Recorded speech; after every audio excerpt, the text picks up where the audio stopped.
오늘 함께 나눌 말씀의 제목은 베드로와 일하시는 예수입니다. 계속 보는 것처럼 사도행전은 사람의 역사에 대한 이야기에 집중하기 위해 기록된 책이 아니라는 것을 우리 먼저 기억하고 시작합시다. 그래서 오늘도 주인공이 베드로인 것처럼 생각하고 우리가 이 말씀을 보기보다는 오히려 베드로와 함께 일하시는 예수에게 그 초점을 맞추고 시작하면 좋을 것 같은데요. 사실 이제 오늘 본문부터 이제 뒤에 넘어가서 10장, 11장까지는 이 12장 정도, 어느 정도 12장까지죠. 12장에서는 뭐 사실 그렇게 많이 나오는 건 아니지만 주로 11장 그리고 12장에 여러 가지 섞인 이야기까지 해서 베드로의 이야기가 마지막으로 잠시 나오는 부분입니다. 이게 지난주까지는 누구를 받는가 하면 바울을 받죠. 아직까지는 바울이라고 불리우지 않고 사울이라고 불리우는 인물이 어떻게 하나님 앞에 택함을 받아 예수를 만나고 예수의 그릇으로 증인되는 이방인을 향한 증인의 그릇으로 선택됐는지 그런 것들에 대한 이야기를 보았습니다. 그리고 나서 사실은 그렇게 되면 이제 사도 바울의 이방인 전도가 선교가 시작되겠구나라고 생각되지만 참 재밌게도 우리가 이제 다음 계속 보게 될 텐데 이방인에 대한 선교는 베드로에게서 먼저 시작되는 것을 볼 수 있어요. 물론 그 전에 빌립 집사의 사례들도 보면 그 빌립도 이방인을 만나서 전도하는 사마리아라든지 에디오피아 내시를 만나는 이야기가 있지만 실질적으로 예수님께서 계시를 보여주셔서 고넬료라고 하는 이방인을 만나게 하는 사건은 바울이 아닌 베드로의 손을 통해서 이루어지는 것을 볼 수 있습니다. 그래서 이런 것들을 보면 우리가 이렇게 선을 딱 나누고 이렇게 범위를 정하고 하면서 우리의 인생을 살아간다든지 주님이 맡기신 증인의 사역을 감당하는 것은 사실 그렇게 큰 의미는 없다라는 생각이 들어요. 그래서 사도 바울도 사실은 이방인의 사도로 부름받았지만 이방인의 도시에 갈 때마다 어디로 들어가요? 회당으로 들어가서 누굴 만납니까? 유대인들을 만나잖아요. 그래서 그런 것들을 보면 우리는 상당히 자연스럽게 그냥 인생을 살아가는 거예요. 우리 잠시 지난 금요일날 성경 공부하면서 그런 이야기를 나눈 적이 있거든요. 우리는 왜 살아야 되느냐. 세상 사람들은 왜 살아야 되는지를 연구하면 연구할수록 답이 뭘까요? 없음이에요. 왜 살아야 되는지 인생의 이유나 의미는 없기 때문에 만들어가야 된다라는 이야기를 하는데 예수 믿는 사람은 하나님은 뜻과 의지와 목적이 있는 분으로 우리에게 자신을 드러내셨습니다. 그가 하는 데에는 뭔가 의미가 있다라는 거예요. 이 하나님이 계획하시고 행하시는 일을 성취하시는 모든 일에는 뜻과 계획이 있는데 그건 누구를 포함한다? 하나님의 형상으로 지음받은 우리 인간들도 포함된다라고 하는 거죠. 그래서 우리의 인생에도 목적이 있어요. 그런데 이제 중요한 건 뭐냐면 하나님이 가진 그 목적을 우리는 다는 알 수 없다라고 하는 거죠. 어느 정도는 하나님이 우리에게 드러내신 계시를 통해서 깨닫긴 하지만 그걸 내가 다 알아서 내 인생에 오늘 이것은 어떤 의미를 위해서 하나님이 이런 하루를 허락하신 거야. 내가 지금 학교를 다니고 지금 직장을 다니는 이것은 어떤 목표를 위해서 하나님이 나에게 허락하시는 거야를 하나님이 다 알려주시지 않아요. 그것이 하나님의 영광이라고 이야기를 합니다. 그러니까 하나님이 감추고 니들 모르지 나는 안다 이런 게 아니라 그냥 하나님이 우리를 만들어 놓으실 때 하나님과 우리의 차이가 너무 크기 때문에 하나님이 다 알려주고 싶어도 우리가 다 감당을 할 수가 없는 거예요. 그래서 알 수 없는 것을 통해서 우리는 오히려 뭘 하는 겁니까? 하나님을 찬양하는 거예요. 그게 인생입니다. 그런 의미에서 그리스도인의 인생은 되게 수동적이라고 하는 거죠. 내가 능동적으로, 적극적으로 먼저 알아서 주도권을 가지고 인생의 목적은 이거니까 내가 이걸 따라가겠습니다. 이렇게 사는 게 아니라 그냥 하나님이 이 학교를 가게 하셔요. 이 직장을 다니게 하세요. 이 사람을 만나게 하셔서 가정을 이루게 하셔요. 그러면 우리는 거기서 하나님이 목적을 가지고 하나님의 선하고 기쁘신 뜻을 이루기 위해 이것을 나에게 허락하셨다라는 무엇을 가지는 겁니까? 믿음을 가지는 거예요. 그래서 히브리서 저자가 뭐라고 해요?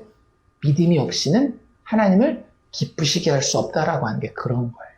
우리는 내가 다 알고 이해하고 납득되어지고 설득이 되어야지만 뭔가 제대로 할 수 있을 것처럼 생각하지만 아니라는 거죠. 성경은 우리에게 계속해서 하나님이 이끌고 가는 것은 우리가 신뢰할 만한 것이다. 언제도 우리가 이해하지 못하고 계획하지 않았을 때에도.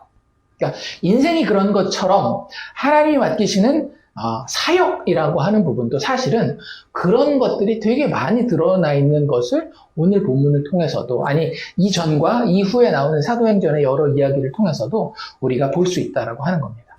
그런 의미에서 실질적으로 오늘 두 가지 에피소드를 보게 되는데, 이 두 에피소드에 주체적으로 이 일을, 이 역사를, 이 사역을 이끌고 가는 사람은 베드로가 아니라 예수님이라고 하는 사실을 기억하면서 오늘 본문을 보자라고 하는 거죠.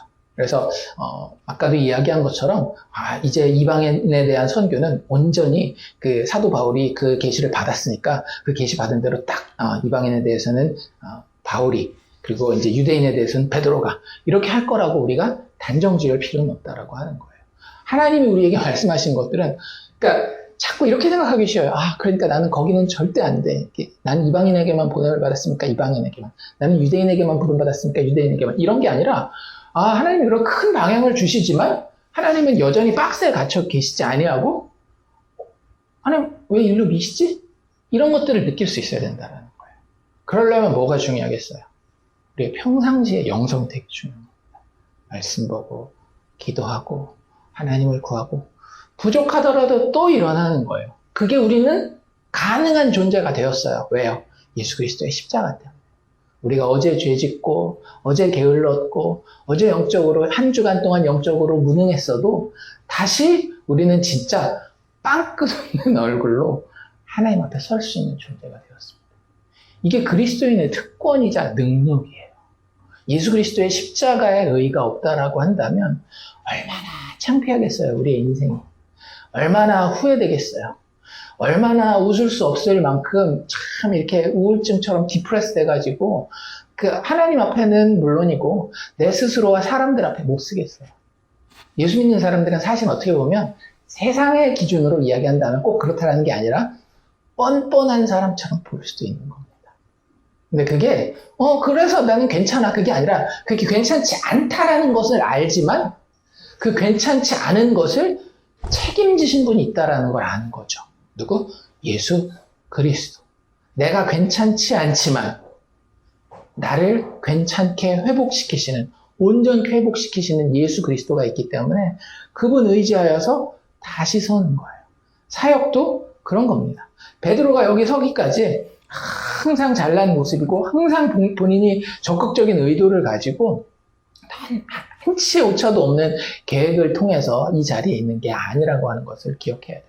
나중에 이제 12장 마지막에 베드로가 사라지는 장면은 어떤 장면인가 하면 하나님의 기적을 통해서 구원은 받긴 받지만 도망가는 장면이에요. 예수를 핍박하는 사람, 예수 믿는 사람들을 잡아 죽이는 그 세력들 앞에서 힘없이 도망가는 장면입니다. 그런데 도망가는 그곳에서 어때요? 하나님이 맡기신 사역을 감당하게 되는 거죠. 여기도 보면 32절에 이렇게 시작되잖아요. 그때 베드로가 사방으로 두루 다녔다라고 하는데 이게 사실은 어디서 이어지는가 하면 빌립을 만났던 그 장면 있죠. 기억나세요? 빌립이 사마리아에서 예수 믿는 사람들을 만나게 되었다. 예수 믿는 사람들을 향해 사역을, 예수 믿는 사람들이 빌립을 통하여 예수 믿는 사람들이 생기게 되었다라는 이야기를 듣고 예루살렘에서 사도 둘을, 베드로와 요한을 파송한 그런 장면 이후에 사실은 바울 이야기가 나오고 이렇게 이어지는 건데, 뭐 지금 사마리아에서 돌아오는 길인지 아니면 돌아오고 나서 이 일이 일어나고 있는지는 모르겠지만 사도 바울과는 좀 다른 모습이에요. 바울은 어디로 갈까를 막 고민하고 그 다음에 계획하고 이런 모습들. 물론 그것도 예수님이 허락하시면 가고 허락 안 하시면 못 가고 이러긴 하지만 그런 거에 비해서 베드로는 진짜 여기저기 밀려 다닙니다. 근데 그 모습이 참 재밌는 거는요, 야, 무능력하다, 무기력하다, 이렇게 느끼면 안 돼요. 그것 자체가 뭔지 아세요? 예수님의 예언의 성취예요. 어디서 봤죠? 요한복음 맨 마지막에 12제자를 만난, 이제 그 가룟 유다를 뺀 나머지 제자들을 만난 베드로에 대해서 예수님 뭐라고 이야기하셨어요? 내가 진실로 진실로 내게 이르노니 내가 젊어서는 스스로 띠띠고 원하는 곳으로 다녔거니와. 전까지는 그랬다는 거죠. 내 계획이 있었고 내 의지가 있었고 내가 가려고 하는 곳으로 내 몸을 움직여서 다녔지만 늙어서는 내 팔을 벌리리니 남이 내게 띠띠우고 원하지 아니하는 곳으로 데려가리라. 지금 베드로는 인간적으로 볼 때는 되게 수동적이고 무기력한 삶을 살면서 그렇게 사역도 하는 것 같지만 하나님의 시각에서 봤을 때는 어떤 거예요? 하나님이 계획하고 의도하고 뜻하신 대로 그대로 이루어져 가고 있다라고 하는 거죠. 그런데 이게 그리스도인들의 사역이요, 그리스도인들의 인생입니다. 그러니 나의 무능력과 나의 실패처럼 보이는 혹은 초라해 보이는 사역의 모습이나 인생의 모습, 세상의 기준으로 봤을 때 그런 거긴 하겠지만 그런 모습이 우리한테는 치명타를 줄 수 있다 없다? 없다라고 하는 거예요. 우리는 오로지 뭐에서 승부를 보는 사람들입니까? 예수를 믿는 믿음 안에서 승부를 보는 사람. 그분이 나에게 어떤 약속을 주셨으며 지금도 어떻게 이끌고 가시는지 내가 그분에게 물어보고 또 그분이 대답하시지 않는다 할지라도 내 은혜가 내게 족하니라 라고 하는 그 음성을 듣고 하나님을 신뢰하면서 가는 길이 우리의 인생이요 사역의 증인됨의 사역의 길이라고 하는 사실을 우리가 기억하면서 오늘 본문을 이렇게 좀 볼 수 있기를 원합니다. 그래서 결국에는 이 두 에피소드는 뭘 보여주는가 하면 예수와 함께 사역하는 모습이 어떤 것인지를 우리에게 그림을 그려주는 거예요. 그래서 우리가 일상을 살아가면서 우리는 다 사역자입니다. 많은 사람들이 나는 그냥 예수 믿고 그냥 일주일에 한번 예배 드리고 뭐 이런 걸로 끝난다라고 생각하는데 그렇지 않아요. 모든 하나님의 백성들은 왕 같은 제사장이라고 이야기를 했습니다. 우리는 세상을 향하여서 하나님의 아직 구원하지 못한 자들을 향하여서 그리고 구원받은 자들을 향하여서 예수의 복음에 대해서 증언할 증인의 사명을 감당하는 사역자들이에요. 그래서 그런 의미에서 여기 그려지는 그림은 누구의 그림이어야 되는가 하면 우리의 그림이어야 된다라고 하는 거죠. 예수를 믿는다라고 한다면 예수와 함께 사역하는 이런 모습의 그림이 그려지는 것이 성경적으로 맞는 거구나라고 하는 사실을 우리가 깨달으면 좋을 것 같습니다. 32절 아까 우리가 읽다 말았는데 베드로가 사방으로 두루 다녔는데 특별히 그 중에 어디에 도착하는가 하면 룻다라고 하는 지역에 가게 됩니다. 이게 이제 그 이스라엘 지도를 보면 해변 쪽에 있는 도시들이에요. 이게 다 뒤에 나오는 욥바도 마찬가지고 해변 쪽에 있는 그쪽 도시들을 다니는 모습을 봅니다. 아마 빌립을 만나고 난 이후에 그쪽에서 예루살렘으로 다시 내려오는 그 길이 아니었나라고 많은 성경학자들은 예상을 해요. 왜냐하면 문맥이 그렇게 연결된다라고 했을 때. 그 도시 중에 하나가 룻다인데 룻다에 사는 성도들에게도 내려갔다라고 이야기를 합니다. 그러니까 베드로가 복음 사역을 하는데 이 복음을 믿지 않는 사람들에게 가서 그 사람들을 회심시켜야 되겠다라고 하는 그런 의도가 보여요? 안 보여요? 안 보이죠. 하지만 이것도 뭐라고 불리웁니까? 사역이라고 불리우잖아요. 그래서 그 중요한 건 우리 계속 강조하지만 중요한 건 뭐냐면 내가 복음을 들고 있느냐, 복음을 증언하느냐 이게 훨씬 더 중요한 거예요. 누구에게 어떻게 언제 보내느냐는 누가 정하는 겁니까? 하나님이 정하는 겁니다.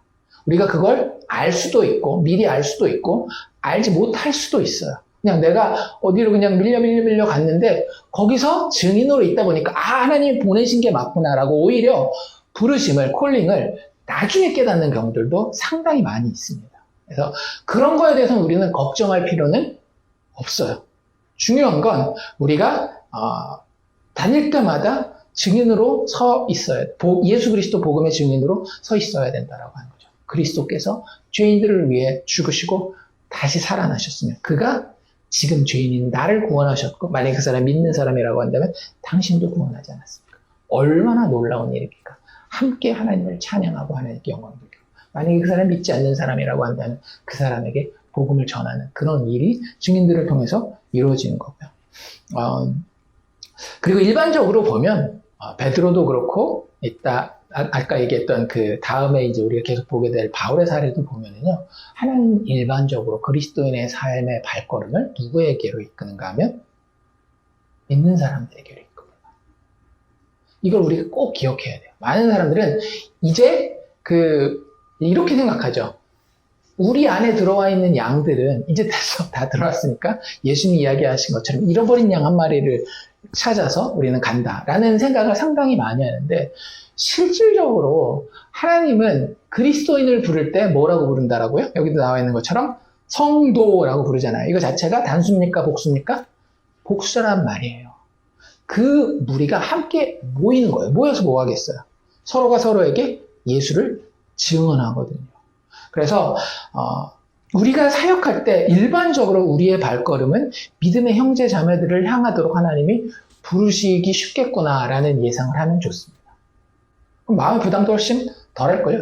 그러니까 이제 나는 이것에 만족하고 믿지 않는 사람들에게 전도하는 건 힘드니까 뭐 하나님 기적적으로 보내시면 가고 안 그러면 안 갈래, 이렇게 핑계를 댈 필요는 없겠지만, 그냥 하나님이 어떻게 역사하시는지에 대한, 어떻게 하나님의 백성들을 이끄시는지에 대한 방향성을 알고 있으면 마음이 훨씬 더 편할 수 있다라고 하는 거죠.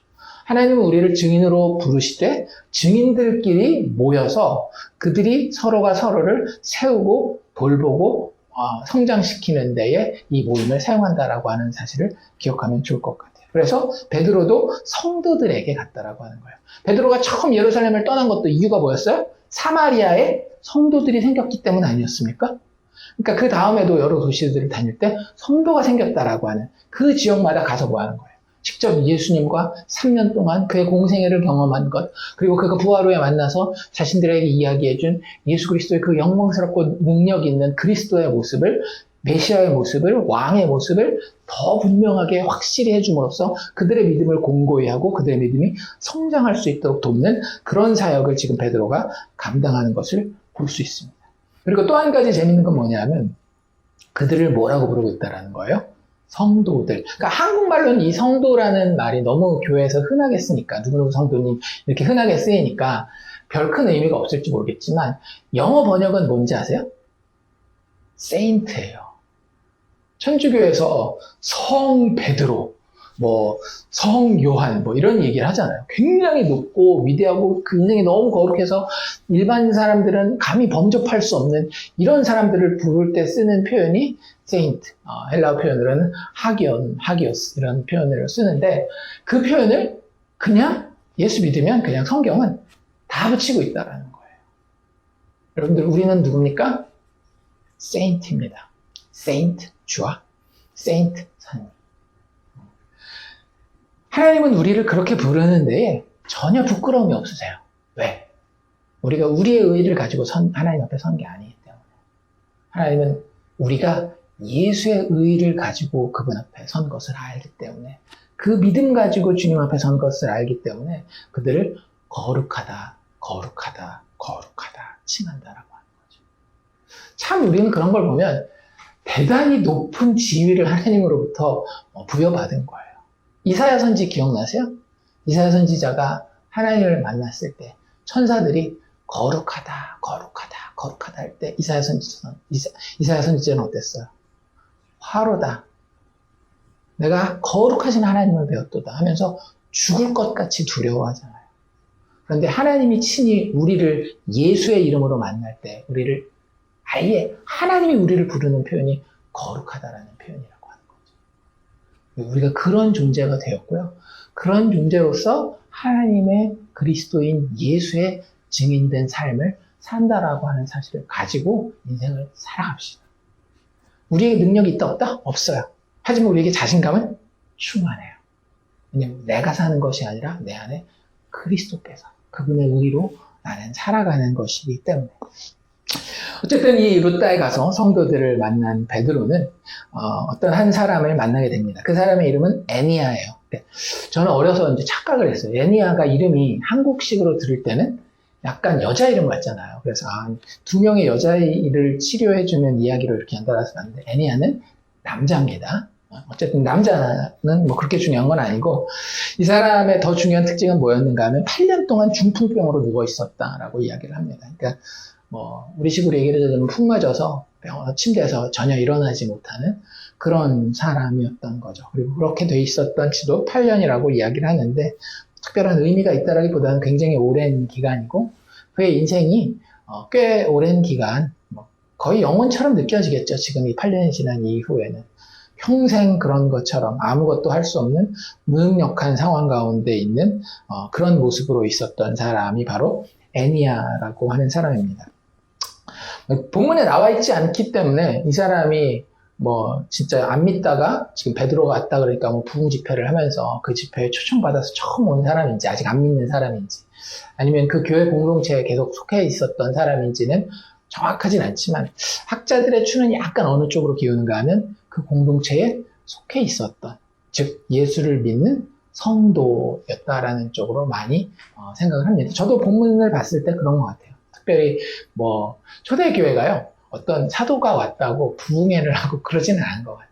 사도가 여기저기 방문하면 항상 누가 모이는가 하면 이미 믿은 사람들이 모여서 예수님에 대한 이야기를 듣고 예수님이 죽으시고 부활하신 그리고 구약에 그것이 기록되어 있었던 그런 것들에 대한 이야기들을 이미 믿은 사람들에게 나누거든요. 그래서 그런 모임에 있었던 이 사람은 아마 이미 믿고 있었던 사람이 아닐까라는 생각을 합니다. 그럼 우리가 여기서 뭘 볼 수 있어요? 예수를 믿는 사람도 인생을 살아가는 동안, 이 땅에서 인생을 살아가는 동안 육체적인 문제를 가질 수 있다, 없다? 있다라고 하는 거예요. 우리는 모든 일이 다 잘 되어야지만 하나님이 나와 함께 하시고 내 인생에 정말로 그 영적인 문제가 없는 것으로 생각하기 쉬운데 아니요. 하나님은 우리가 알지 못하는 가운데에 그분의 완벽한 계획과 지혜를 가지시고 우리의 인생을 이끌어 가시면서 때로는 우리가 볼 때에 육체적인 문제를 가지게 허락하실 수도 있다라고 하는 거죠. 궁극적인 뜻이 그 상태에 머무는 것은 아니에요. 왜냐하면 예수님의 치유의 사역들을 보면 거기 머무는 것에서 회복되는 것이 하나님의 궁극적인 뜻이지 거기에 머물러 있는 것 자체가 궁극적인 뜻은 아니지만 우리가 육체를 가지고 이 땅을 살아가는 동안 예수 믿는 사람이 육체적인 문제를 가질 수 있다라고 하는 사실을 우리는 받아들여야 됩니다. 안 그러면 예수 믿으면서도 그 스트레스의 강도가 너무 커요. 팀 켈러 목사님이 항상 이야기하잖아요. 물론 심리학에 대한 이야기이긴 하지만 예수 믿는 사람들 혹은 성도들이 뿐만 아니라 모든 인생을 살아가는 사람들이 스트레스를 느끼는데 그걸 해결할 수 있는 가장 쉬운 방법이 뭐라고 얘기를 하죠? 기대치를 낮춰라.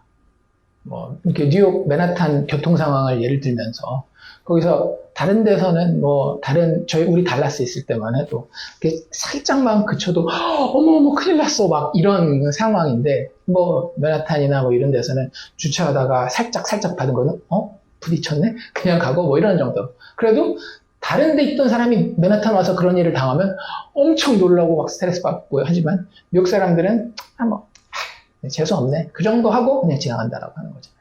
마찬가지라는 거예요. 신앙생활 하면서 우리가 믿는 사람이지만 육체적인 문제를 가지면 안 된다라는 그런 강박관념에 빠져 있는 것은 사실은 우리의 영적인 건강에 그렇게 도움이 되지 않아요. 보는 것처럼 예수를 믿는 성도의 무리에 속해 있지만 중풍병에 걸린 채로 8년을 그 자리에, 어쩌면 평생을 그 자리에 있을 수도 있다라고 하는 거예요.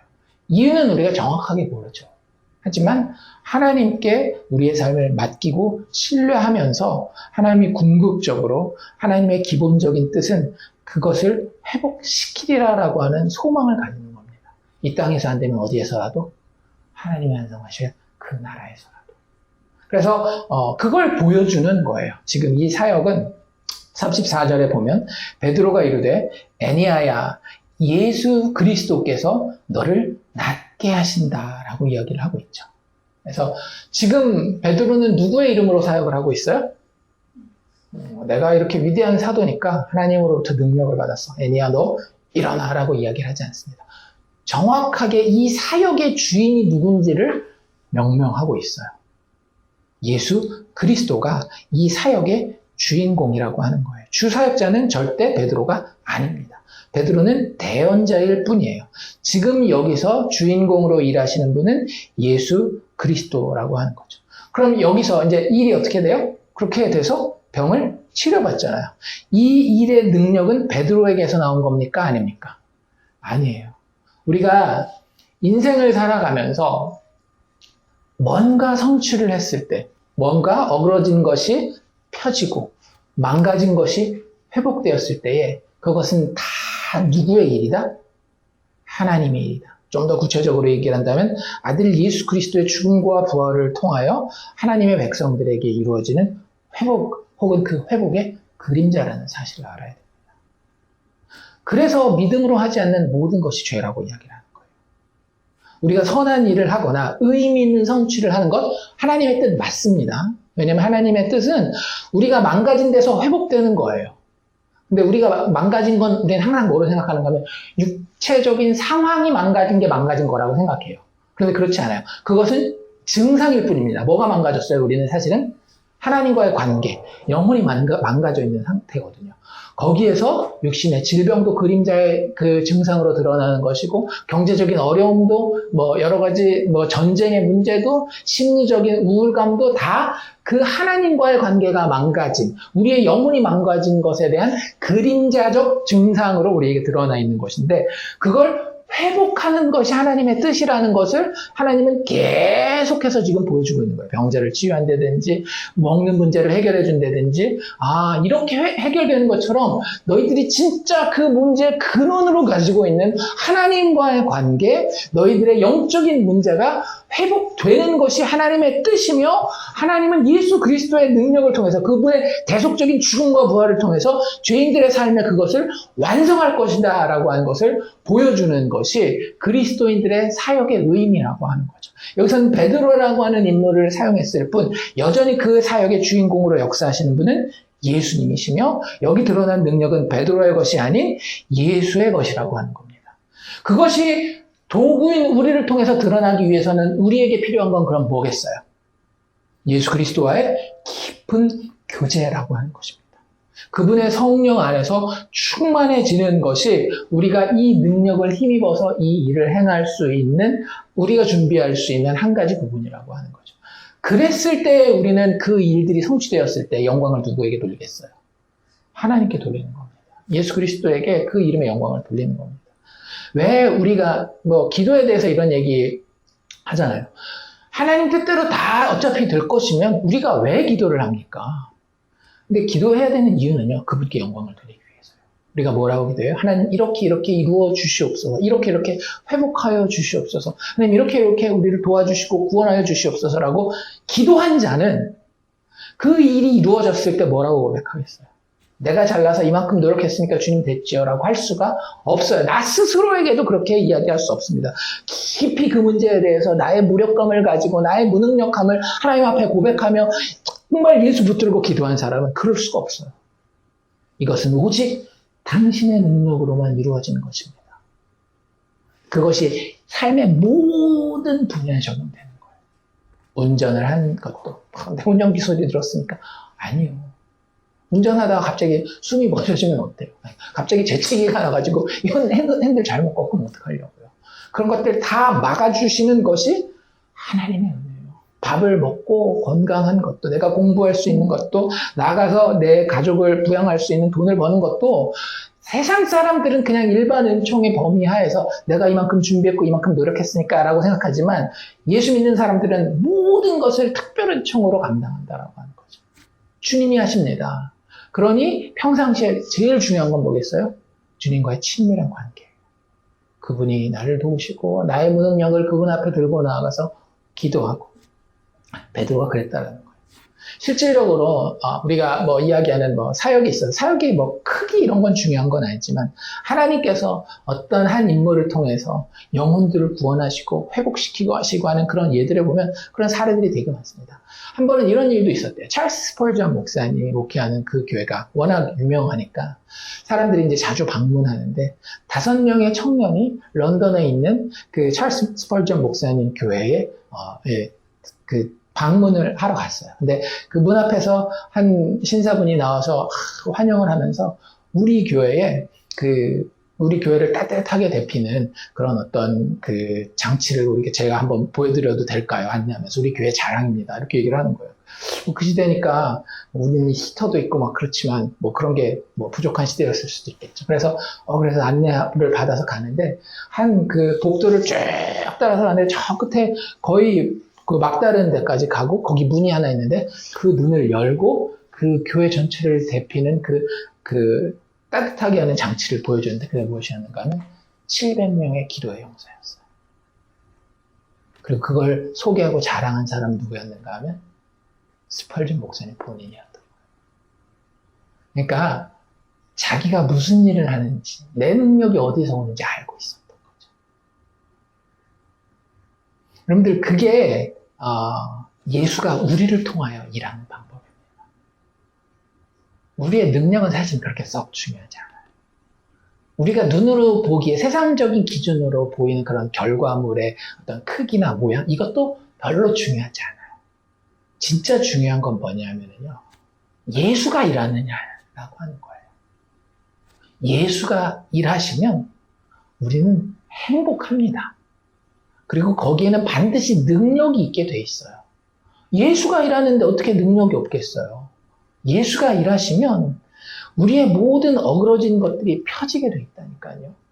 그게 인간의 능력으로는 되는 거예요? 안 되는 거예요? 우리 전도서 공부할 때 금요일날 성경 공부한 사람들은 알잖아요. 인간의 지혜를 가지고 그렇게 노력했지만 그 어그러진 것이 구부러져 있는 것이 펴지더라 안 펴지더라? 안 펴지더라. 아무리 안전뱅이를 우리가 힘을 다해가지고 이 다리를 쫙 펴도 다리가 펴집니까? 안 펴지잖아요. 근데 그걸 펴내는 능력이 누구에게 있다?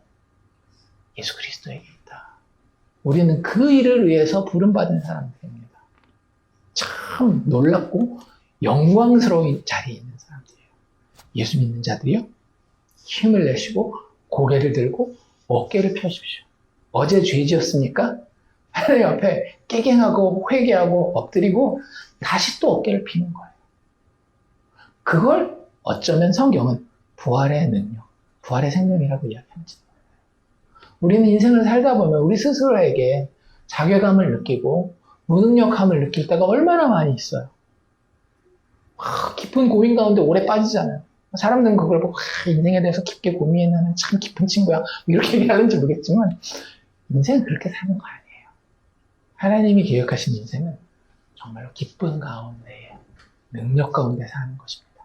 그런데 그게 우리의 능력으로 우리의 의지와 계획으로 되지 않기 때문에 하나님은 어떻게 하신 거예요? 자신의 아들 예수 그리스도를 죽기까지 우리에게 보내주신 겁니다. 우리를 그렇게 사랑하신 겁니다.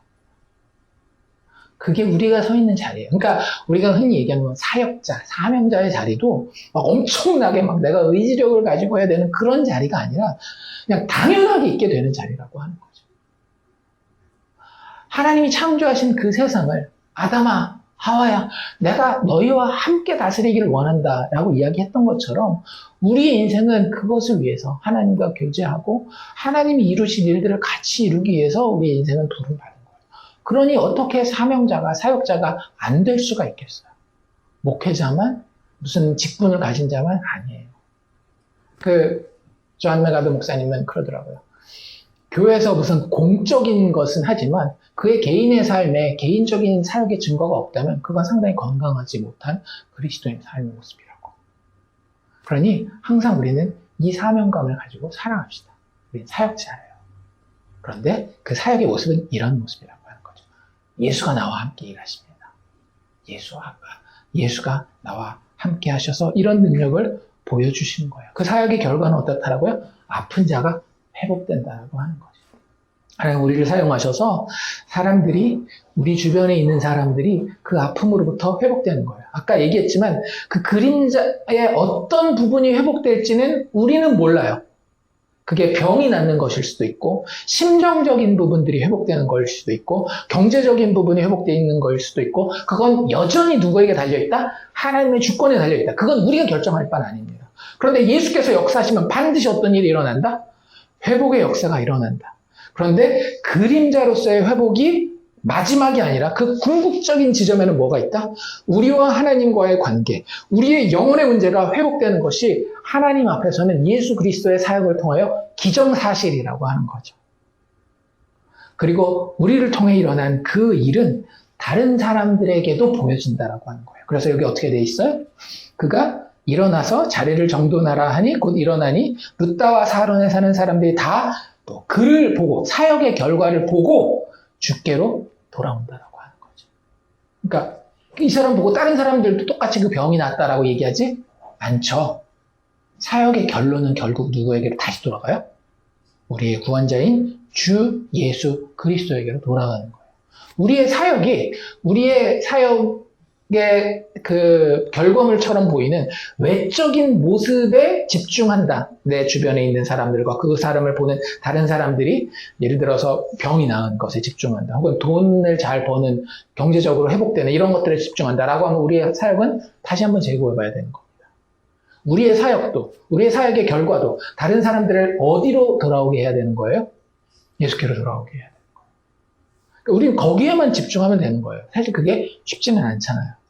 왜냐하면 세상에 믿지 않는 사람들은 너무 쉽게 눈에 보이는 현상에만 집중하니까 그 현상은 우리는 그림자로서 받은 것이고 그 그림자를 통해서 우리는 본체이신 그리스도 하나님이신 예수를 보여주어야 하는데 그런 것들이 우리가 조심하지 않으면 잘못 드러날 수 있다라고 하는 결국 예수와 함께 일했던 베드로의 사역의 결과는 예수가 구원자요 그리스도라고 하는 것이 인정되는 것으로 최종적인 결과가 나왔다라고 하는 사실을 우리 스스로에게도 기억하면 좋을 것 같습니다. 그리고 나서 이제 다른 도시로 가는데 36절에 보면 요빠라고 하는 도시로 가죠. 거기에서는 이제 진짜 여자입니다. 이 사람의 이름은 다비다라고 하는 사람이었고요. 이름이 두 개가 있었죠. 다비다라는 이름과 도르가라는 이름이 있는데 다비다는 히브리어식 이름이고요. 도르가는 헬라어식 그리스 말의 이름이었습니다. 그 당시에 많은 사람들이 그 두 가지 이름을 다 가지고 있었죠. 우리 이민 세대들은 잘 이해가 되잖아요. 한국 이름 있고 미국 이름 있고 한 것처럼 이름이 두 개가 있었는데 이름은 참 좋은 이름이에요. 그 가젤 양 있잖아요. 그 사냥, 그 아프리카에는 그 가젤을 이야기하는 그 단어인데 안타깝게도 이 사람이 죽게 됩니다. 어쨌든 이 사람을 부르는 그리고 그 지역에 있는 사람들을 부르는 표현이 있는데 그거 먼저 얘기하고 넘어가면 계속해서 뭐라고 부르는가 하면 36절에 여자 제자라는 표현을 하고 있고 38절에도 뭐라고 돼 있어요? 룻다가 요바에서 가까운지라 제자들이 베드로를 부르러 사람들을 보내죠. 그래서 뭐 이런 계속 여기서는 제자라는 말을 쓰고 있습니다. 그래서 아까 얘기한 것처럼 그리스도인을 표현하는 또 한 가지 표현이 그 앞에 이야기에서는 성도였다라고 한다면 또 한 가지 표현은 뭔가 하면 제자라고 하는 거예요. 우리 금요일날 성경 공부할 때 물어봤지만 그리스도인이면서 제자가 아닌 사람은 존재할까요? 존재하지 않을까요? 존재하지 않습니다. 그리스도인이면 우리는 다 제자예요. 제자의 본분은 뭡니까? 스승에게서 배우고 스승을 따라가는 거예요. 그래서 그 사람들을 그 당시에 부를 때에 도를 따르는 사람들이라고 이야기를 하잖아요. 그 도는 누구겠어요? 예수 그리스도잖아요. 그 예수 그리스도의 도를 제자 되어서 배우고 또 배우는 정도가 아니라 믿고 신뢰하고 그리고 그 도는 그러니까 세상은 참 안타까운 게 뭐냐면 사람이 뭔가를 결정할 때 진리를 따라야 할까요? 인간의 정을 따라야 할까요? 진리를 따라야 돼요. 많은 경우에 그렇습니다. 1 더하기 1은 2여야지 1 더하기 1이 우리 애가 상처받을까봐 걔가 1이라고 대답했으니까 1, 11 이렇게 대답하는 걸 허용해줘서는 안 돼요. 근데 문제는 뭐냐면 진리만 따라가다 보면 사람은 많은 경우에 죽어요. 참 놀라운 것은요. 기독교에서는 이 진리가 인격이 되어서 이 땅에 오셨어요. 기독교의 도는요. 예수 그리스도 그 자체예요. 그래서 그 도를 따르는 사람들을 제자라고 이야기를 합니다. 진리를 만났는데 그 진리를 책에서 만난 게 아니라 인격으로 만난 거죠. 그러니까 세상이 생각하는 스승과 제자 그것과는 조금 달라요. 진리이신 예수를 만난 참 놀라운 존재들이죠. 그게 우리에겐 불가능한 거예요. 근데 우리는 그런 존재가 되었습니다. 성령의 역사함 가운데. 그래서 이 사람들을 부를 때 제자 그러는 것도 우리가 기억하면 좋을 것 같고요. 어쨌든 그 제자들 중에 하나였던 여자 제자였던 다비다가 죽게 되어집니다. 예수 믿는 사람도 죽습니까? 안 죽습니까? 죽죠. 죽음이라고 하는 것은 그리스도인을 포함한 모든 육체의 인생이 가는 곳입니다. 그것에 대해서 예수 믿는 사람이 뭐 굉장히 더 특별할 것이다라고 생각할 필요는 없어요. 그래서 전도서에서도 뭐라 그래요? 어차피 다 죽는 인생, 착하게 살아도 죽고 못되게 살아도 죽고 똑똑하게 지혜롭게 살아도 죽고 바보처럼 살아도 죽고 부자로 살아도 죽고 가난하게 살아도 죽고, 그래서 내가 이 인생 보니까 참 허무하다. Vanity of vanities. 참 바람을 잡으려는 것 같고, 그래서 내 인생 바라보면 괜히 열심히 산 것 같고 내 인생 싫다. I hate my life. 이렇게 얘기를 하는 이유가 그런 것 때문에 그런 거예요. 그런데 예수 믿는 사람들은 육신의 삶이 그림자라는 걸 알거든요. 이게 중요하지 않다라는 게 아닙니다. 그러니까 대충 살아도 된다 그런 얘기가 아니에요. 굉장히 중요하기 때문에 하나님이 우리를 여기 보내놨어요. 안 중요하면 하나님이 왜 보내놨겠어요. 중요하니까 온 건 아는데, 그럼에도 불구하고 이것 이상의 하나님과 영원히 누릴 왕국이 있다는 것, 새 하늘과 새 땅이 있다는 것을 알고 소망하는 존재가 그리스도인이라고 하는 거죠. 그래서 이 죽음을 대할 때의 그 자세가 달라요. 그래서 어떤 목사님 되게 재밌는 표현을 하더라고요. 뭐 예전에 저도 한번 들었던 예인데, 척 스미스라는 목사님이 이 부분을 해달라면서, 야, 여기 이 제자들, 그 욕바에 사는 제자들 참 이기적이다. 왜요? 다비다 얼마나 원망을 했겠어요. 나는 이제 주와 함께 천국에서 이러고 있는데 잠깐 다시 내려와가지고 끌어내린 거 아니에요. 자기들 마음 아쉽다고, 자기들한테 이렇게 선행과 부재를 베풀고 많은 옷들을 만들어주던 이 여자가 떠나니까 여기가 막 허하다고, 그 사람 천국에 가서 주님과 함께 영원한 복락을 누릴 준비 다 하고 있는데 다시 불러내렸다라고 이야기해요. 농담이긴 하지만 그만큼 우리는 죽음을 바라보는 관점이 세상과는 달라야 된다라고 하는 거죠. 여기서도 안타까운 죽음입니다. 하지만 성도는 이 죽음 가운데에도 여전한 소망이 있다라고 하는 거예요. 우리는 살아도 기쁨 가운데 살고요. 죽어도 안타깝고 아쉽긴 하지만 기쁨 가운데 그것을 맞이할 수 있는 사람들입니다. 그러니까 이럴 수 있는 존재가 없어요, 세상에. 그리스도인들을 빼놓고는, 예수 복음을 믿는 존재들 빼놓고는, 그리스도의 죽음과 부활을 믿는 사람들을 빼놓고는 그럴 수 있는 존재가 없어요. 죽음과 생명을 동시에 그렇게 기쁘고 담대하게 받아들일 수 있는 존재가 없다라고. 그러니까 우리는 세상에 능력일 수밖에 없는 거죠. 세상에 주님의 사역자일 수밖에 없는 거예요. 그 정체성으로 살아가는데. 어쨌든 그 죽음 가운데에 이 사람들이 그것을 안타깝게 여겨서 베드로를 다시 불러옵니다. 한 가지 여기서 또 짚고 넘어가야 되는 것 중에 하나는, 이렇게 생각하기가 쉬워요. 이게 우리가 조심해야 되는 부분인데, 도르가라는 이름을, 그 번역 이름을 소개하면서 뒤에 뭐라고 붙였는가 하면 36절 맨 뒤에 보면 선행과 구제한 일이 심히 많았다, 이런 얘기를 하잖아요. 그리고 뒤에 실제 베드로가 왔을 때에도 모든 과부가 베드로 곁에 서서 울며 도르가가 그들과 함께 있을 때에 지은 속옷과 겉옷을 막 보여줬다. 역시 하나님도 선하게 산 사람을 조금 더 이렇게 아끼고 사랑해서 복을 내리시는구나. 죽었다 다시 살려주시. 아까 얘기했잖아요. 죽었다 살리는 게 진짜 복이냐고요. 우리 남아있는 사람들한테는 자신들에게 도움을 주던 사람이 사라졌다 다시 왔으니까 도움이 될지는 모르겠지만, 이 사람이 선행을 많이 했기 때문에, 구제하는 일을 많이 했기 때문에 특별히 이 사람에게 이런 일이 일어난 것이다라는 의미에서 이 이야기를 하려는 게 아닙니다. 그럼 뭘 보면 더 확실한가 하면 두 가지 이야기가 연속해서 나오잖아요. 그쵸? 근데 앞에 나와 있던 애니아 같은 경우는 그 사람이 착한 일을 했다라는 기록이 있어요, 없어요? 없잖아요. 둘 다 똑같은 맥락에서 이야기를 하는 건데, 여기서는 이 사람은 착한 일을 했기 때문에 하나님이 이렇게 죽어도 다시 살리는 겁니다라는 이야기를 하려는 게 아니에요. 그래서 그런 것들을 기억하면서, 이걸 그리스도인이 선행을 많이 하고 구제를 많이 하면 하나님께 구원받고 또 복을 받는 전제 조건으로 생각하기 쉬운데, 그러지는 말자라고 하는 거예요. 그것 자체가 나쁘다라는 것은 아닙니다. 단순히 선행과 구제는 이렇게 이해하면 좋을 것 같아요.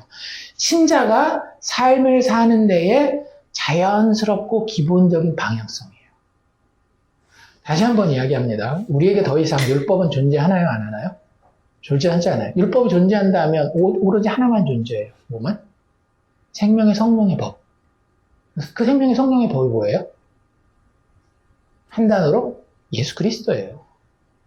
예수가 우리의 율법입니다. 그게 뭔 얘기일까요? 우리가 예수의 사랑을 받았어요. 그리고 우리도 예수를 사랑하게 되었습니다. 그리고 예수님은 계속 우리한테 얘기해요. 산상수훈 같은 거 보면 알잖아요. 그러니까 산상수훈 가지고도 얼마나 논쟁이 많습니까? 산상수훈을 왜 줬습니까? 문자 그대로 지키라고 준 것입니까? 아니면 이거는 그냥 우리가 할 수 없는 무능력에 대해서 깨닫기 위해서 주는 겁니까? 그렇게 생각할 필요 없어요. 그건 다 누구 얘기냐면 예수님 얘기예요. 난 이렇게 산다. 이게 나의 모습이다. 내가 좋아하는 건 이런 것이고 내가 싫어하는 것은 이런 것이다. 근데 그 율법도 똑같거든요. 구약율법도. 근데 그걸 우리한테 강요해요, 안 해요? 강요하지 않아요. 우리에게 원하는 거 딱 하나입니다, 예수님은. 뭐예요?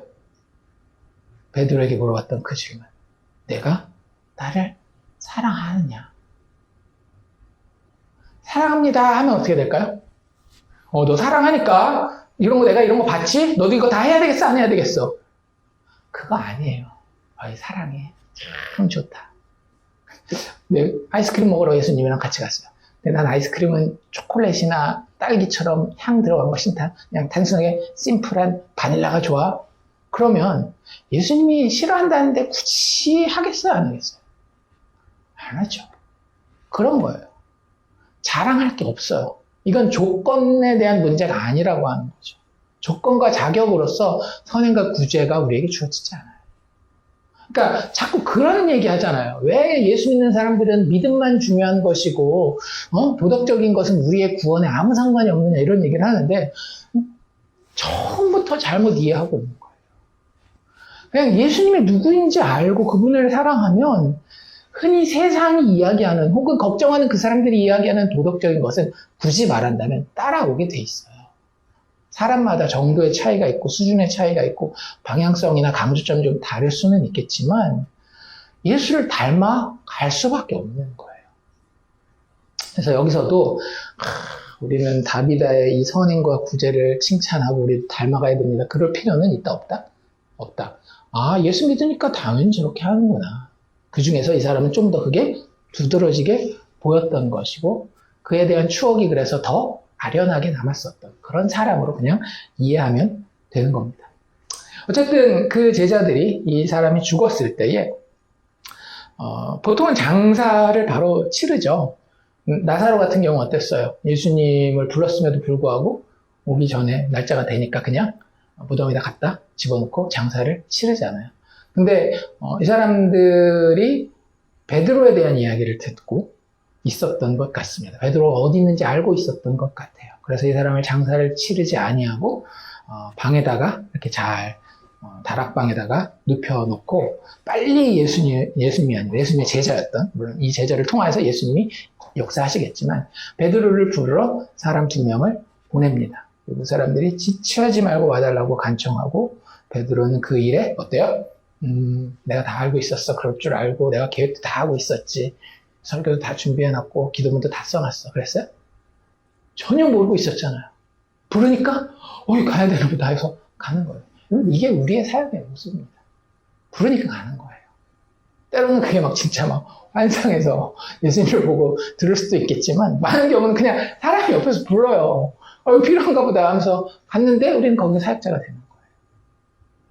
근데 되게 재밌죠. 근데 재밌는 것도 있지만 저는 이걸 보면서 계속 뭘 느꼈는가 하면 말이 되네 이게. 우리의 삶이랑 사실 그렇게 다르지 않네. 하나님이 되게 특별하게 이럴 것 같은 우리는 자꾸 그런 걸 우리의 환상 가운데 만들어내는데 하나님은 그렇지 않고 아무리 평범하고 아무리 눈에 띄지 않는 사람도 하나님 원하시는 그대로 사용하고 계시다라고 하는 걸 되게 잘 보여주고 있는 거예요. 그러니까 이런 어떤 정체성을 가지십시오. 나는 증이다. 나는 사역자이다. 이게 그리스도인의 정체성이에요. 내가 주도하는 게 아니라 다만 누가 주도한다. 이 사역과 이 증인됨은 하나님께서, 예수 그리스도께서 우리를 주도적으로 끌고 가서 사역하신다라고 하는 거죠. 그래서 베드로가 일한다라기보다는 누가 일한다라고 해요? 다시 예수께서 일하시는 거예요. 우리의 삶도 마찬가지예요. 내가 일하는 게 아니라 주님이 일하신다는 거죠. 우리 지난주에 불렀던 찬양 기억나세요? 주가 일하시네, 주가 일하시네, 주께 아끼지 않는 자에게. 그래서 제가 가사 해석해 드렸잖아요. 내가 막 아끼지 않고 헌금 내고 그런 걸로 생각하지 말라고, 내 마음을 다 드리는, 주께 아끼지 않는 믿음과 사랑을 가진 사람, 그 사람이 주님 일하시는 거예요. 그래서 우리의 사역이라고 불리는 거죠. 그래서 베드로가 죽은 사람을 살립니다. 와우, 베드로 참 대단하네요. 아니죠? 이렇게 계속 봤잖아요. 이건 예수를 닮은 사역입니다. 이거 딱 보는 순간 뭐가 생각나요? 한 두 가지 정도 생각나지 않아요? 나사로를 살리는 그 장면. 그리고 어떤 어린 여자아이를 달리타 쿰 일어나라 라고 하는 그런 예수님이 하셨던 그 사역이 생각나는 거예요. 일부러 그렇게 이 장치를 한 겁니다. 나중에 단어도 보겠지만 그런 단어들과 그런 어떤 컨텍스트를 오버랩되도록 누가가 기록을 하고 있는 거고요. 그렇기 때문에 이 사역은 베드로가 했지만 베드로를 통해서 한 예수 그리스도의 역사였다라고 하는 거죠. 더 중요한 건 그게 되게 분명히, 아까는 이제 분명히 그렇게 얘기했죠. 애니아를 고칠 때는 예수 그리스도께서 너를 낫게 하신다라고 이야기했지만, 그러니까 여기도 이제 우리가 이거를 우리가 기억할 수 있어요. 알미니안이 그래서 참 이 성경적으로 맞다라고 하기가 힘든 게, 알미니안은 이렇게 사역을 하더라도, 성령께서 예수께서 역사를 하더라도 뭐가 중요해요? 우리의 반응이 중요하잖아요.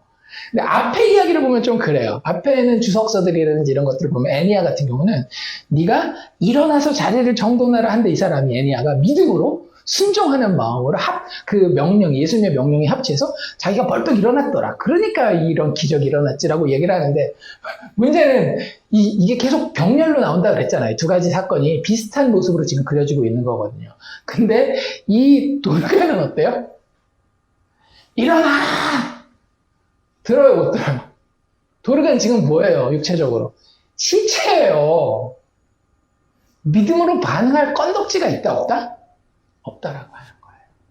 그러니 우리의 사역에서 자꾸 어떤 인간적인 설득과 어떤 그 마음의 감동과 선행, 이런 것들을 우리가 강조할 필요가 없어요. 그거 하지 말라는 게 아닙니다. 그건 아까도 이야기한 것처럼 그리스도인의 신자의 자연스러운 삶의 방향이니까 당연히 그건 하는 거예요. 근데 사역으로 그 영혼이 살아나는 걸 보고 싶을 때는 우리는 항상 누구의 역사를 기대해야 되는 거예요? 예수 그리스도를 통한 성령의 역사를 기대해야 되는 거예요. 그러면 뭐 하겠어요? 기도하죠. 베드로가 기도했을까요? 안 했을까요? 이렇게 읽어보세요. 베드로가 사람들을 다 내보내고 어떻게 해요? 무릎 꿇고 기도하고. 이게 예수가 역사하는 사역의 장면입니다. 베드로 지금 자기가 할 수 있다 없다? 할 수 없다라는 걸 분명히 알아요. 사람들 왜 내보냈을까요? 여러 가지 이유가 있을 수 있겠죠. 방해가 될 수도 있고 집중하려고 하는 걸 수도 있고. 그런데 아마 이런 이유도 있지 않을까요? 앞에 애니아 이야기 같은 경우는 어떤 방법인지는 모르겠지만 베드로가 분명히 예수님의 음성을 들은 것 같아요. 어떤 방식으로. 그래서 그 사람한테 하는 멘트 자체가 뭐였어요? 예수 그리스도께서 너를 낫게 하신다. 그래서 그 사람을 살려요. 그러니까 베드로가 모든 병자를 다 이렇게 고치진 않습니다. 그쵸? 여기랑 그 성전 미문에 앉아 있었던 사람들. 그 사람에 대해서는 분명히 예수님이 마음에 확신을 주신 것 같아요. 음성을 들려주셨든지. 그래서 그걸 하는데, 이 도르가 같은 경우는 잘 몰랐었던 것 같아요. 하나님이 어떻게 역사하실지 우리에게 알려주실 때도 있고요. 알려주지 않으실 때도 있습니다. 근데 우리의 마음에 소원은 있겠죠. 그렇죠? 그걸 가지고 하나님과 씨름하는 거예요. 그게 우리의 사역의 진짜 현장입니다. 그 사람은 뭐예요? 내가 사역하는 그 사역의 대상은요, 믿는 사람이 아니라고 한다면 여러분들 어떻게 생각하시면 되겠어요? 시체라고 생각하시면 돼요. 내가 아무리 시체랑 지지고 볶고 해도 사역에 열매가 있어요, 없어요? 없어요. 중요한 건 뭐예요? 그 시체를 살릴 수 있는 능력자가 어떤 뜻을 가지고 있느냐, 어떤 그림을 그리고 있느냐가 훨씬 더 중요하지 않겠어요? 나는 그걸 통해서 사용받는 도구일 뿐이라고요. 단순하게. 그러니 베드로가 할 수 있는 일은 단 한 가지 뭐밖에 없다? 무릎 꿇고 기도하는 수밖에 없었다. 우리 기도는 절대 버리지 맙시다. 개인으로도 교회로도 기도를 잃어버리는 사람이 되지 맙시다. 베드로가 그렇게 사역하는 거예요. 시차가 한 일 아무것도 없지만 기도하는 가운데에 일어나라. 그리고 손을 내밀어서 일으켰다라고 41절에 이야기하죠. 여기서 이 일으켰다라는 이 표현이 어떤 표현인가 하면 예수님이 부활하신다라는 그 표현과 같은 단어를 쓰고 있어요. 그러니까 이 표현은 결국에는 아까 얘기했지만 다비드한테는, 이 도르가한테는 이 다시 살아나는 게 손해다 이익이다?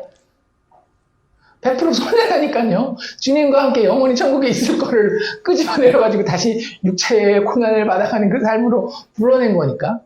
근데 굳이 이 사건을 보여주는 이유가 뭘까요? 주변에 있는 사람들과 우리를 위해서 그런 거예요. 뭘 알라고? 예수 부활하던 그 표현을 똑같이 사용하면서 베드로가 그랬는지 아니면 누가 기록하면서 그랬는지 모르겠지만 어쨌든 이 사건을 통해서 죽은 자 안에 생명을 창조하시는 예수 그리스도의 사역을 기억하라고. 보고 기억하라고. 예수 그리스도의 생명, 우리의 궁극적인 생명을 살리는 그 능력이 예수 안에서 정말 살아 역사한다라고 하는 것을 보여주는 것이 하나님이 사용하시는 사역자들의 사역의 최종 지향점이라고 하는 거죠. 너희들은 반드시 살고 말 거야. 예수 믿는 자는요, 참 생명력이 넘치는 자들일 수밖에 없습니다. 하나님의 뜻이 그들을 살리는 거니까. 그런데 그 사는 방법은 유일하게 하나밖에 없죠. 하나님과 단절된 그 관계를 회복해야 돼요. 왜? 생명의 근원이 누구에게 있기 때문에. 하나님에게 있기 때문에. 그 하나님과의 관계 회복은 누구를 통해서만 이루어진다? 하나님이 약속하신 그리스도 예수의 고난과 죽음과 부활을 통해서만 이루어집니다. 그런데 그분이 지금도 살아서 역사하신다라고 하는 거예요. 우리를 하나님 앞에 산자로 만들기 위해서. 그것을 위해서 도르가는 시청각 교보제로 다시 살아남으로 쓰임을 받고 있습니다. 물론 농담처럼 이야기한 거니까 내가 왜 다시 살아났을까 그러진 않았을 거예요. 도르가는 또 그 나름대로, 그러니까 오히려 도르가 같은 사람은 이런 사람이지 않을까라는 생각이 들어요. 자기가 뭘 하고 있는지도 몰라요. 그냥 평상시에 그냥 그렇게 사는 거예요. 예수 믿게 되고 예수 믿는 그 믿음 가운데 예수를 사랑하고 그 사랑으로 살아가게 되고 주님이 살리시든지 죽이시든지 그냥 그 자리에 그대로 있는 사람. 마태복음 25장에 나와 있는 그 오른편의 양들처럼 우리가 언제 주를 공개하고 언제 주님이 줄이신 것을 보고 먹였으며 주님이 갇히신 것을 보고 우리가 찾아갔습니까? 모르겠는데요. 아마 그런 모습의 사람이지 않았나라는 생각이 들고요. 어쨌든 예수께서 그의 제자들과 같은 그의 제자들을, 이 도르가를 포함한 그의 제자들을 다 주님이 살아나시던 그 부활과 같은 회복으로 일으키실 것이라고 하는 그 암시를 보여주는 것이 베드로의 사역의 결과였다라고 하는 거죠. 우리도 마찬가지예요. 세상 사람들이 볼 때에 우리가 잘났을 때에 더 사역을 잘할 수 있을 거라고 생각하면 큰 착각입니다. 내가 세상에서 성공해서 돈도 많이 벌고 좋은 지위에 올라가면 이걸 통해서 막 세상 사람들 아니에요. 그걸 통해서는 사람들은 누구를 바라보게 되는가? 나를 바라보게 돼요. 나한테서 비법을 배우려고 합니다. 기도를 했더니 그렇게 됐어. 나도 그걸 해야지. 근데 언제 진짜 우리의 사역이 예수를 가리키게 하는가 하면 우리가 정말로 우리 스스로의 능력이 되지 않는 그때, 죽은 것 같은 그 상황에 있을 때에 거기서 이루어지는 생명의 능력을 보고 사람들은 예수를 바라보고 저 사람에게선 저게 분명히 안 되는 건데 어찌된 일이지? 이런 생각을 하게 된다라고 하는 거예요. 그래서 사역의 결과 어떤 일이 벌어져요? 여기도 뒤에 넘어가면 42절에 온 요파 사람이 알고 많은 사람들이 주를 믿더라. 사역의 결론은 결국 기승전 예수. 많은 사람이 주를 믿더라. 가장 큰 기적이 일어난 거죠. 인생의 구원. 영혼이 하나님 앞에서 살아나게 되는 그 일. 예수께서 죽음과 부활을 통하여 일어나셨. 하나님의 그리스도, 하나님의 구원자라고 하는 것을 인식하고 인정하는 일이 영혼들에 일어나는 그것이 궁극적인 사역의 열매라고 하는 겁니다. 사람이 시체가 살아나고 병이 낫는 것은 그림자로서 본체에 나아가기 위한 하나의 도구요, 채널일 뿐이고요. 궁극적으로는 그 영혼이 살아나는 것이 예수와 함께 일하는 사역자의 사역의 열매라고 하는 사실을 우리 기억하면 좋겠습니다. 정리해 봅시다. 예수께서 함께 하신 베드로의 사역의 중심에는 항상 누가 있었다? 예수님이 있었다. 그리고 그의 사역의 결론도 항상 누구였다? 예수님이었다. 그럼 우리도 어떻게 해야 되겠어요? 우리의 사역은 모든 일상을 포함하는 겁니다. 우리의 사역의 중심에는 누가 있는 것이다? 예수가 있는 것이다. 그리고 이 사역의 결론이 누구인지 예수인지 우리는 늘 확인해야 돼요. 안 그러면 자꾸 떡고물, 그림자 쪽으로 사람들이 옮겨가기 쉽기 때문에 우리는 우리의 자격과 능력으로 증인됨의 사역을 감당하는 게 아닙니다. 그분이, 예수님이, 우리 구원자 되신 그분이 우리를 보내어 사용하시기 때문에 사역자의 자리에 서 있는 것입니다.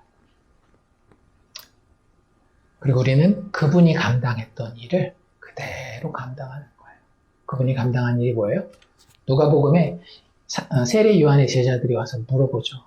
당신이 우리가 기다려서 만날 그분입니까? 아니면 또 다른 일을 기다려야 합니까? 그때 예수님 뭐라고 얘기하시죠? 예수께서 대답하여 이르시되 너희가 가서 보고 들은 것을 요한에게 알리되, 그러면서 자기가 한 일을 소개합니다. 맹인이 보며, 못 걷는 사람이 걸으며, 나병 환자가 깨끗함을 받으며, 귀먹은 사람이 들으며, 죽은 자가 살아나며, 가난한 자에게 복음이 전파된다 하라. 예수님이 하셨던 사역이고 누가 감당해야 되는 일입니까?